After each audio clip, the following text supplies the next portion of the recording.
Senhor. Meus amados irmãos, eu queria convidar os irmãos para nós meditarmos no texto da Palavra de Deus. Enquanto no Salmo, é o Salmo 106. E eu vou estar falando nessa noite sobre o Deus, o Salvador eterno. Nós estamos aqui nessa noite e eu sei que nessa quadra nós, embora tenhamos conhecimento da Palavra de Deus, conhecemos a Palavra de Deus, sabemos que Deus espera de nós como seus filhos, servos, e às vezes nós nos deixamos nos envolver. Eu estava ouvindo e vendo no decorrer desse tempo tanta aflição que as pessoas vivem, uma aflição tremenda por causa do Natal. É uma correria e são os presentes, as festas e às vezes as famílias, que é muito importante nós estarmos com as famílias, mas eu estava pensando, que bom seria que todos nós pudéssemos, como família, estar presente para poder adorar, louvar e adorar o Senhor, glorificar o Senhor.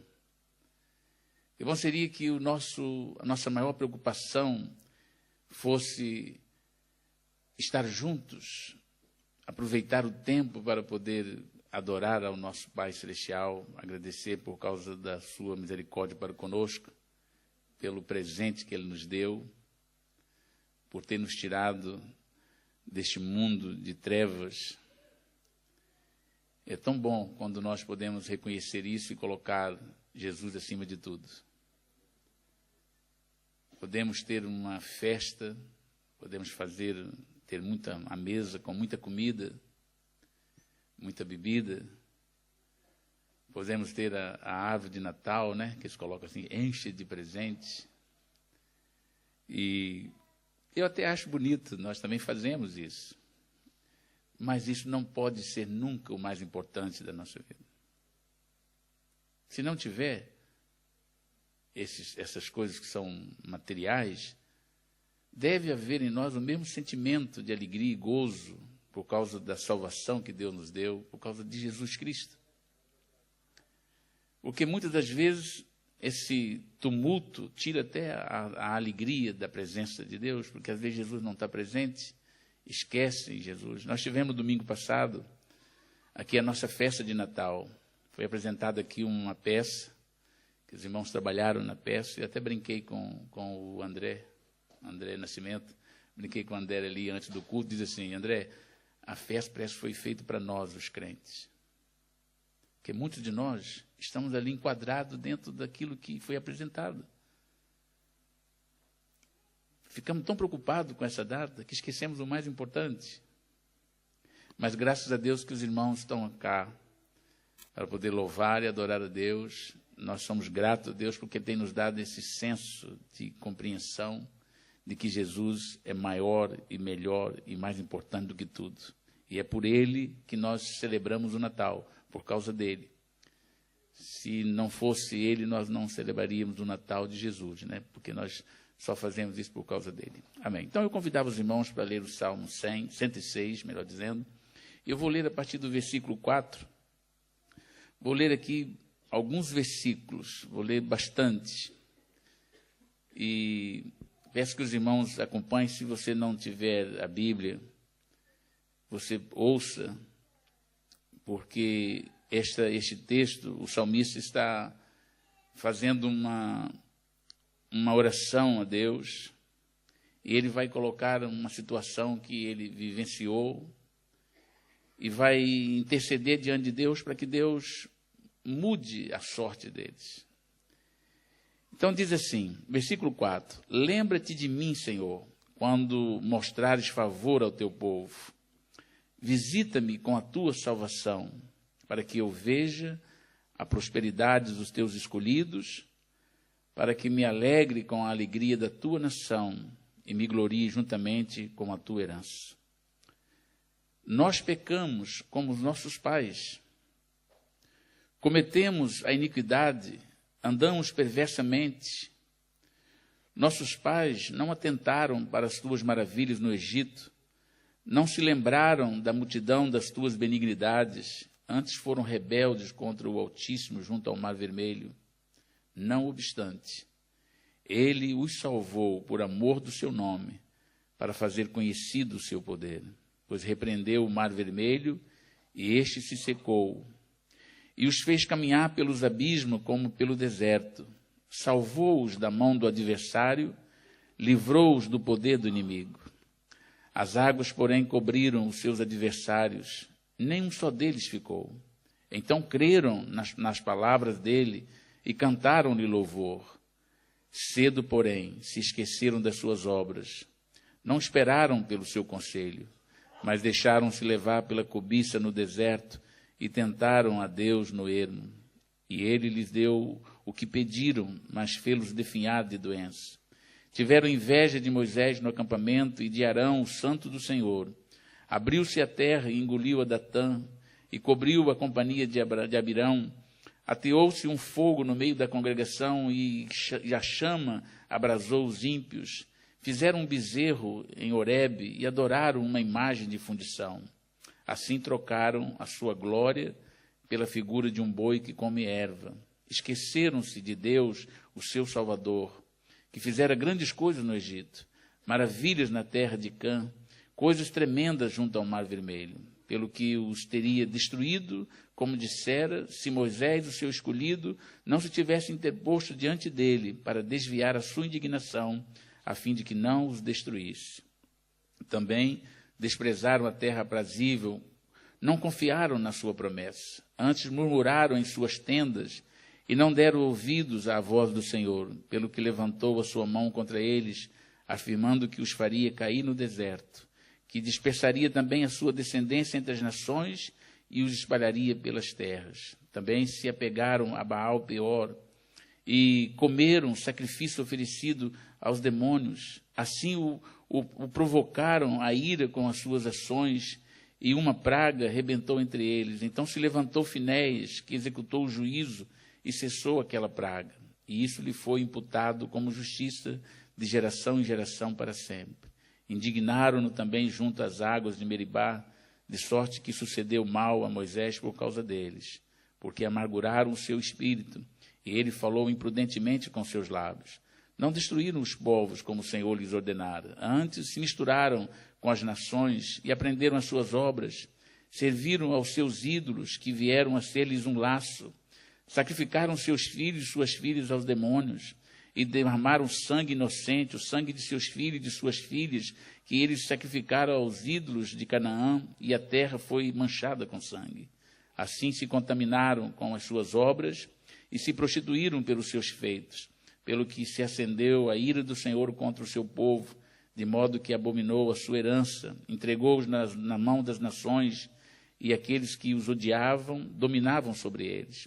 Os seus inimigos os oprimiram, e debaixo das mãos destes foram eles humilhados. Muitas vezes os livrou, mas eles foram rebeldes nos seus desígnios e foram abatidos pela sua iniquidade. Contudo, atentou para a sua aflição quando ouviu o seu clamor. E a favor deles lembrou-se do seu pacto e aplacou-se segundo a abundância da sua benignidade. Por isso fez com que obtivessem compaixão da parte daqueles que os levaram cativos.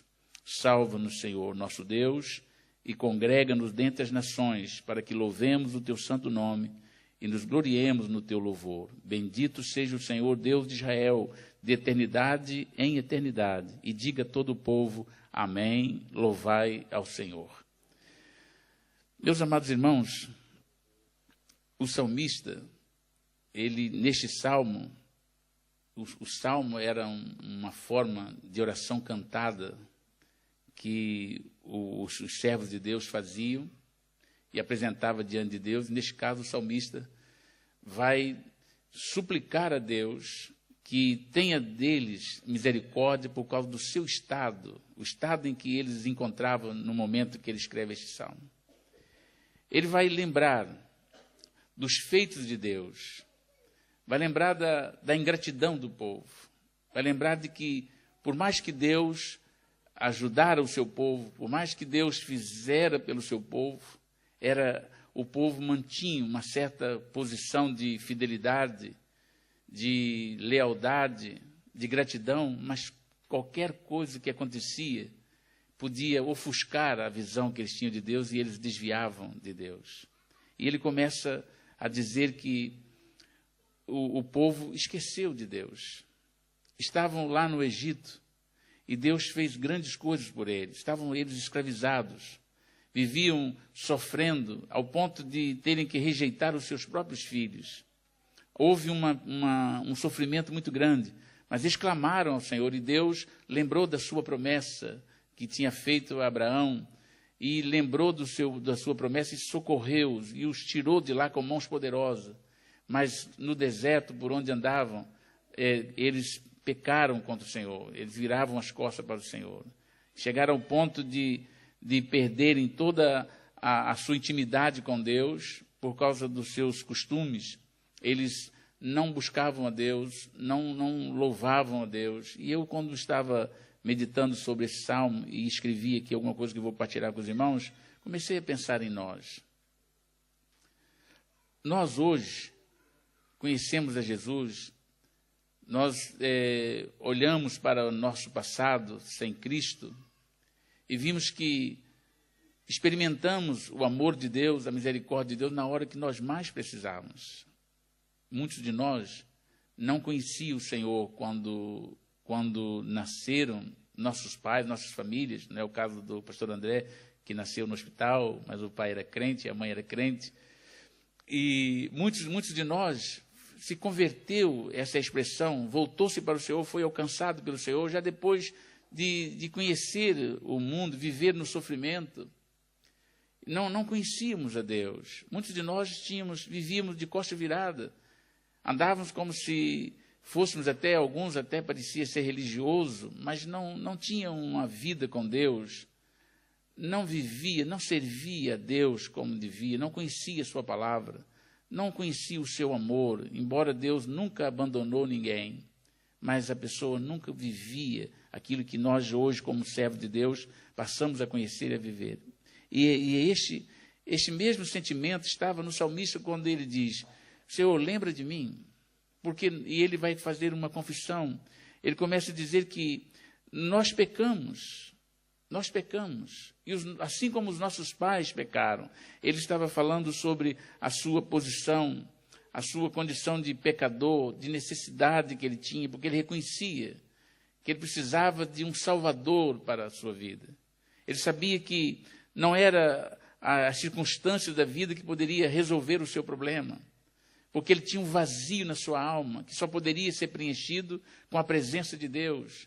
E ele vai implorar a Deus para que esse Deus Salvador pudesse entrar na sua vida e transformar a sua vida.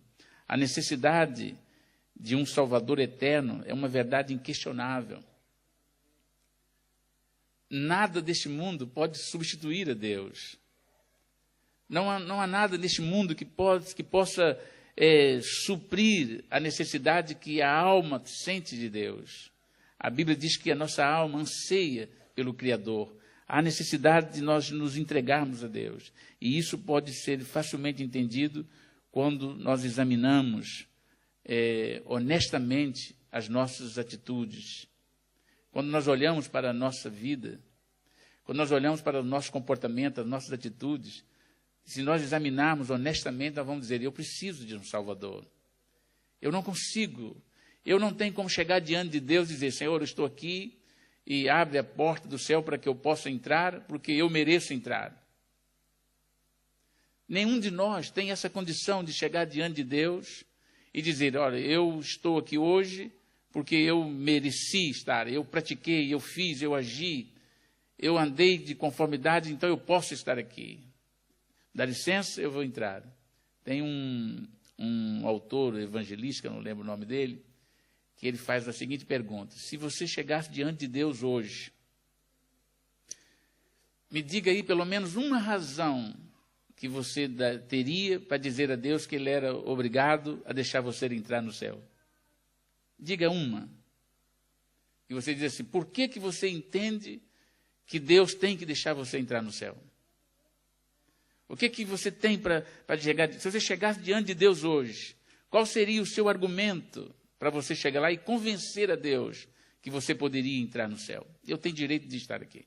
Qual seria o seu argumento? As suas obras? As obras não podem salvar, porque a Bíblia diz que as nossas obras são como trapos de imundícia.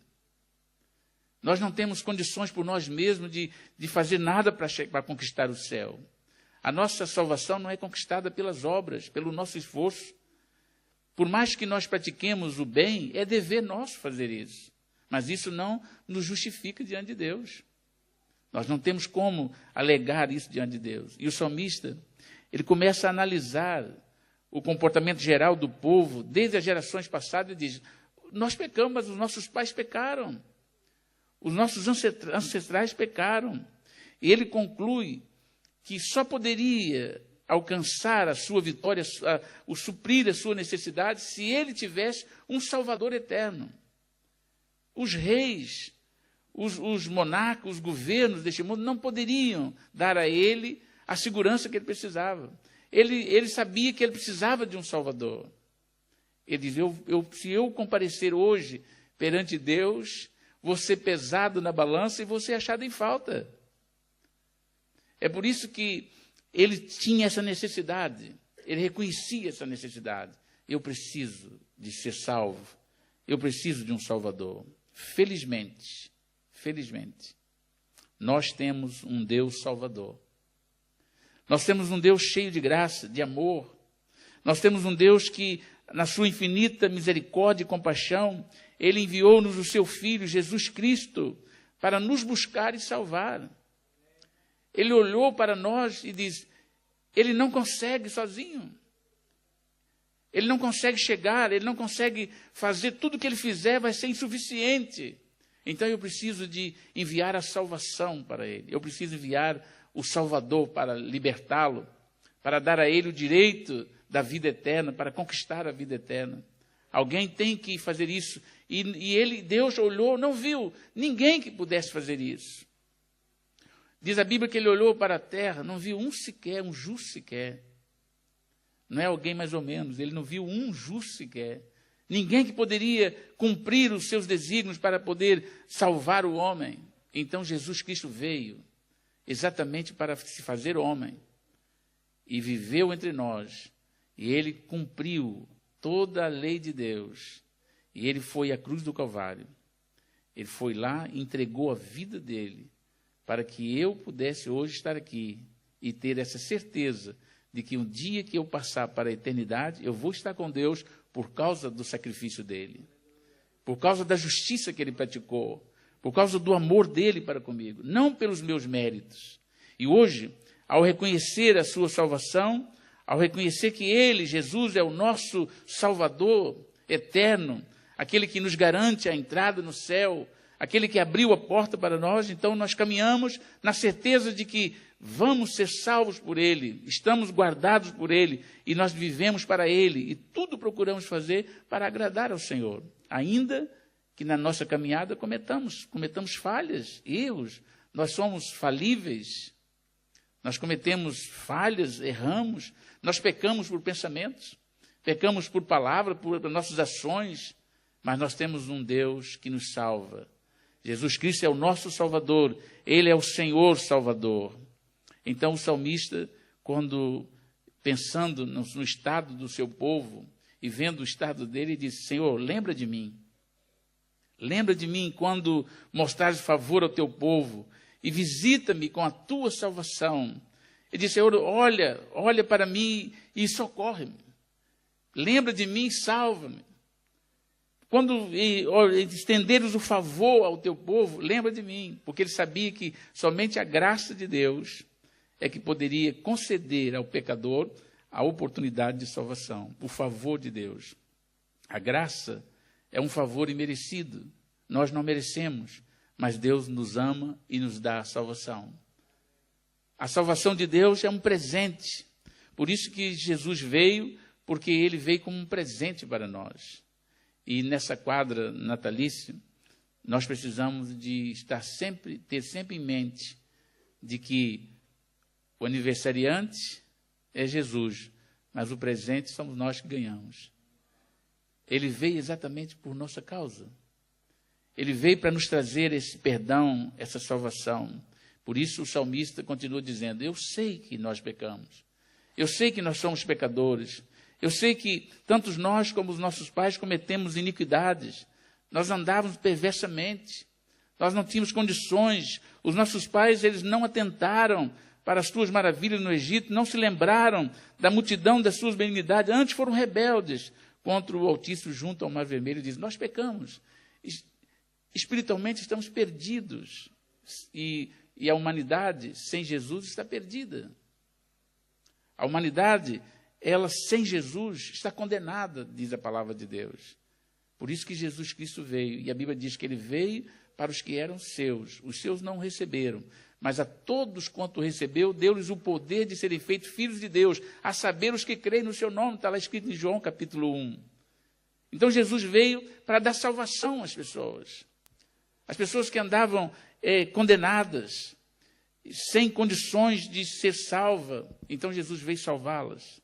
Diz que ele, mesmo assim o salmista reconhece que Deus fez grandes coisas, mesmo o povo vivendo de costa virada para ele, rejeitando os seus conselhos, violando as suas leis, praticando coisas abomináveis. Mas o versículo 13 que nós lemos diz que eles fizeram tantas coisas, Deus fez tantas coisas por eles, que eles ficaram até alegres, até acreditaram por um tempo. Mas o versículo 13 diz que cedo, porém, se esqueceram das suas obras, não esperaram pelo seu conselho, mas deixaram-se levar pela cobiça no deserto e tentaram a Deus. Ou seja, o povo era de dura cerviz, um povo que vivia como se fosse um termômetro, vivia nos altos e baixos. Um dia estava todo alegre quando Deus os abençoava, mas se Deus agisse com eles, se eles passassem por um treinamento, alguma coisa, eles já viravam as costas para Deus. Se a cobiça dominava-os de tal forma que eles trocavam a Deus facilmente. E o versículo diz que cedo, porém, eles se esqueceram de Deus. Hoje, nós temos um ditado, que é um ditado assim um pouco, eu não sei se é comum ou incomum, mas tem um ditado que diz assim, olha, as pessoas só quando a barriga dói é que eles lembram de Deus. Quando as coisas apertam, as aflições, aí lembram de Deus. Mas o ser humano é assim. O ser humano é problemático. O ser humano ele tem a tendência de facilmente esquecer dos benefícios que lhe fazem. Nós, às vezes, nas coisas mínimas, nós esquecemos. Mas quando isso é tratado diante de Deus, é muito sério.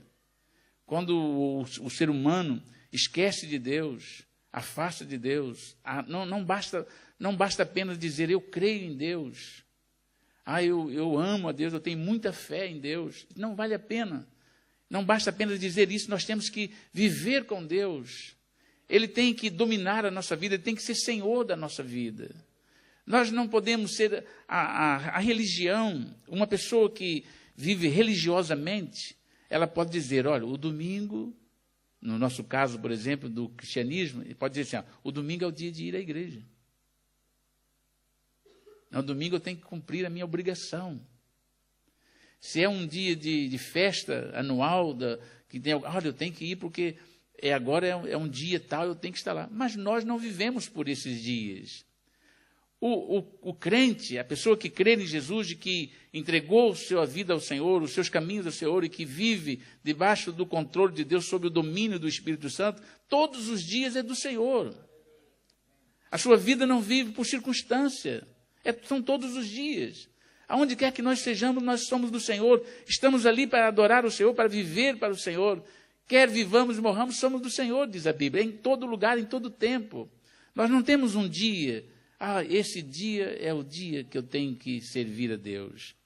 Nós nos reunimos geralmente aos domingos, porque, embora hoje já está complicado também isso, antigamente, era assim, o dia de domingo ninguém podia trabalhar. As grandes superfícies não existiam, não podia trabalhar. Os comércios não abriam aos domingos. Todo mundo, ninguém podia trabalhar. Era proibido trabalhar aos domingos. E depois começaram Então, esse dia era o dia que todo trabalhador tinha folga. Esse dia era o dia para que nós pudéssemos estar como comunidade reunido para adorar a Deus. Segunda-feira, trabalhamos. Terça, trabalham. Quarta, então o domingo era o dia que separavam para servir a Deus. Então, esse é o dia do domingo. Mas hoje em dia, já não existe mais isso. Se fosse olhar pelo dia do trabalho, nós temos aqui no Algarve, por exemplo, quando chega a época do verão, as pessoas trabalham de segunda a segunda.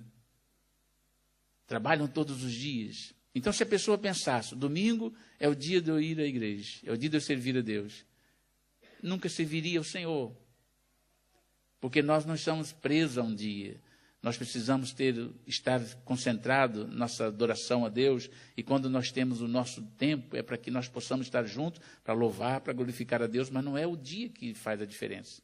É a nossa atitude para com Deus. E esse é um ato de gratidão. Eu não posso substituir o meu tempo com Deus. Eu não posso trocar o meu tempo de adoração a Deus por qualquer outra coisa. E, aliás, tem muitas coisas que nós não podemos fazer escolha. Se colocar o meu tempo com Deus e algumas outras coisas, não existe escolha. A nossa opção sempre tem que ser por Jesus. Infelizmente, se faltar-nos a consciência de saber quem é Jesus para nós, se faltar-nos a consciência de quem nós somos em Deus, nós vamos fazer opções. Nós vamos colocar 3 ou 4 opções e vamos ficar assim em dúvida se nós assumimos essa ou aquela. Mas Jesus tem que estar em primeiro lugar na nossa vida. Quando um doutor da lei perguntou a Jesus o que ele devia fazer para poder estar com a sua vida diante de Deus, então Jesus explicou a ele que ele deveria amar a Deus sobre todas as coisas. Não é sobre, é sobre. Jesus tem que estar em primeiro lugar, em todo lugar. Então, sobre todas as coisas, você vai ter que servir a Deus com toda a sua força, com todo o seu entendimento, com toda a sua alma, com todo o seu coração. É sobre todas as coisas. Jesus nunca pode estar em segundo plano na nossa vida. Infelizmente, não é essa a realidade para muitos. As pessoas vivem e às vezes passam meses, anos, vivem a sua vida e não tem tempo para Deus. Não param um pouco para pensar. Parece que são eternos. Parece que nunca vão chegar um dia e ter que prestar contas a Deus. Foi por causa dessa preocupação que nós deveríamos ter que Deus enviou Jesus para nos livrar desse dia em que haverá um grande juízo, um grande julgamento para todas as pessoas que esquecem de Deus. Então ele enviou Jesus para nos salvar, para que nós sejamos seguros nele, porque para evitar esse dia. Se não fosse verdade, se não fosse real o dia do juízo, Jesus não teria deixado a sua glória para vir aqui a este mundo, nasceu entre nós, sofreu todo o nosso sofrimento, morreu e diz a Bíblia, morte e morte de cruz, foi crucificado, foi escandalizado por nossa causa, para nos livrar da condenação. E isso é muito sério. Algumas pessoas incrédulas, elas dizem, morreu, acabou. Morreu, acabou. Mas não é verdade. Até as pessoas que vivem sem entendimento, quando morre alguém, e as pessoas dizem, olha, graças a Deus descansou. A Bíblia não diz isso. A Bíblia diz que ao homem, o ser humano, está ordenado uma vez morrer, e logo segue-se o juízo. A pessoa, quando morre, foge da nossa esfera, passa para a eternidade, e ela vai estar com Deus ou separada de Deus. A única condição que uma pessoa tem para estar com Deus na eternidade é através de Jesus. E Deus enviou Jesus para isso. Ele veio para abrir-nos a porta, para construir esse caminho que nos leva a Deus. Ele diz, eu sou o caminho, a verdade e a vida, e ninguém vem ao Pai, senão por mim. Não existe meio, não existe religião, não existe bem, não existe nenhum conceito neste mundo que pode preparar uma pessoa para estar com Deus. Só Jesus Cristo, só através de Jesus é que a pessoa vai chegar diante de Deus para ser salvo, para estar viver com Ele eternamente. Então o povo mostraram-se ingratos a tudo que Deus fez por ele. Às vezes eu penso que vivemos tempo que o povo está na mesma condição. Deus tem feito tantas coisas. Basta ver a ciência como se multiplicou, a sabedoria que Deus dá ao homem, a tecnologia avançada. Outro dia me mandaram um linkzinho de um vídeo, e lá tinha assim, eu fiquei, até mostrei a minha esposa, que eu fiquei impressionado de dizer a ciência realmente está evoluída. Mandaram um linkzinho, tinha lá assim um mapa mundi, e tinha vários pontinhos verdes, estava escrito assim, cada pontinho verde desse é uma rádio que está online agora no mundo todo. E na medida que você ia passando assim, mexendo assim no visor do computador, ou do telemóvel, no meu caso estava usando o telemóvel, passava em cima de um pontinho verde daquele e entrava uma rádio no ar, no mundo todo. Eu falei, deixa eu ir lá no Brasil ver. Fui procurando nas cidades, vendo a rádio que eu conheço de nome, para ver. Em toda parte do mundo. Um linkzinho, parece assim, uma bolinha fica rodando, e você acessa, só, não precisava fazer nada, é só passar o dedo em cima, quando clicava em cima assim, a rádio entrava no ar. Todas as rádios que estavam online, naquele tempo, no mundo todo. A ciência, Deus deu sabedoria ao homem, mas mesmo assim, isso em vez de ser uma forma de levar o homem ao temor de Deus, a conhecer a grandeza de Deus, viram as costas e julgam como se não dependesse de Deus. Parece que vive a vida sem Deus. E foi isso que o povo fez. Depois de receber todos os benefícios de Deus, viraram as costas. Ainda fizeram mais, diz o salmista. Os nossos pais pecaram. E nós pecamos também, diz o versículo 19. Fizeram para ele um bezerro lá em Horebe e adoraram aquela imagem de fundição. Assim trocaram a sua glória pela figura de um boi que come erva. Os israelitas tinham sido tirados por Deus, socorridos por Deus, libertos por Deus. E num momento só eles viraram as costas para Deus. Vamos fazer um Deus para nós. Não queremos mais este Deus que nós não vemos. Ele só age, nós não vemos, ele age em nosso favor, mas nós não vemos. Nós queremos alguma coisa que nós podemos tocar e ver. Então pegaram as joias. Diz o salmista que eles fizeram isso, pegaram as suas joias. E lá no livro de Êxodo está lá escrita a história. E jogaram aquilo para dentro de um forno quente, e transformaram aquilo, derreteram a joia, o ouro, e fizeram um bezerro. E prostraram perante aquele bezerro de ouro no deserto, diz, agora sim é o nosso Deus, esse é que nos livrou, esse nós estamos vendo. O povo parece que bastou um momento só, eles não queriam viver pela fé.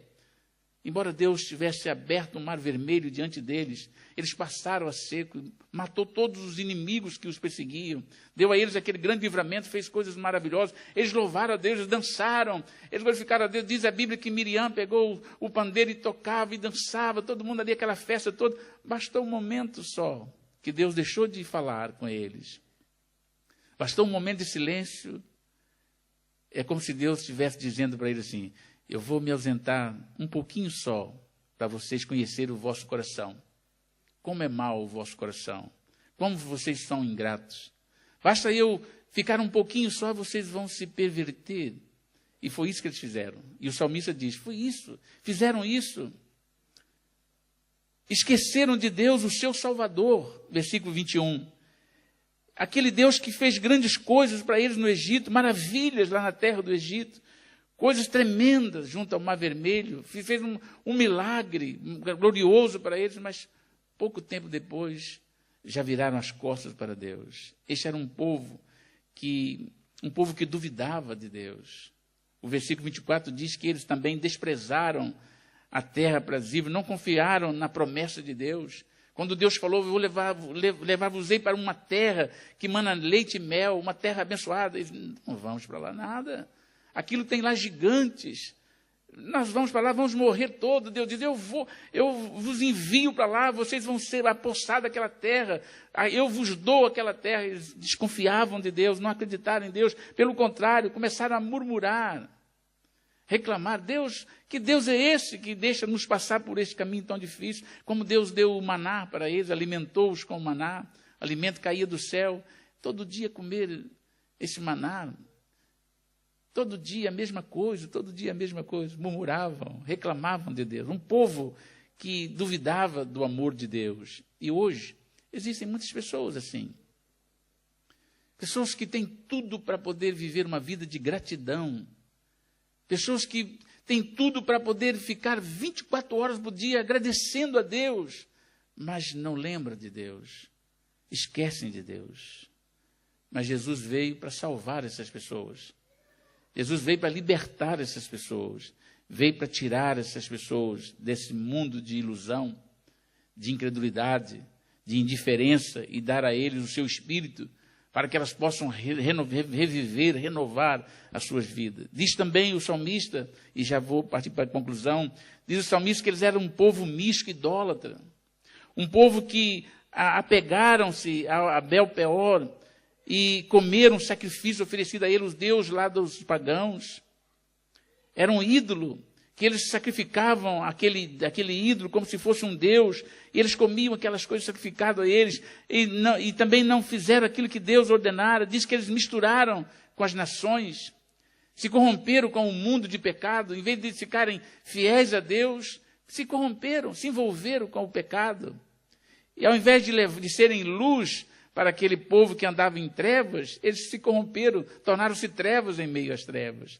Viraram as costas para Deus, abandonaram os passos de Deus. Diz que eles serviram aos ídolos daquelas nações, que vieram a servir de laço para eles, porque eles sacrificaram até os seus filhos e as suas filhas. O povo tornou tão bruto no seu entendimento, que eles esqueceram Deus e começaram a oferecer as suas crianças. Matavam os seus filhos para oferecer aos demônios, aqueles ídolos.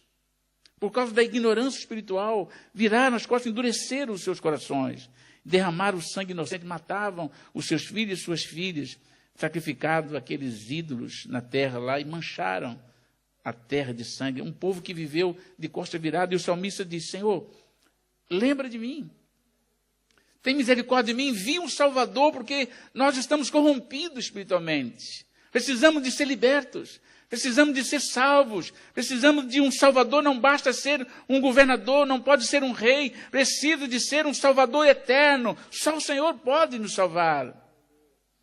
E diz que ele conclui, o salmista conclui ali, a partir do versículo 44, ele vai falar desse Deus que nós amamos, que é um Deus maravilhoso. Olha o que diz o versículo 44, diante dessa afronta toda, eu penso que se Deus fosse um homem, com a natureza que nós temos, fazer tudo pelas pessoas e as pessoas serem tão rebeldes contra ele, não ficava um vivo sequer. Eu acho que essas pessoas seriam mortas lentamente, porque se matar rapidamente não sente nada, parece. Se Deus fosse um homem, ia fazer com essas pessoas, como nós fizemos, e às vezes queremos fazer ainda.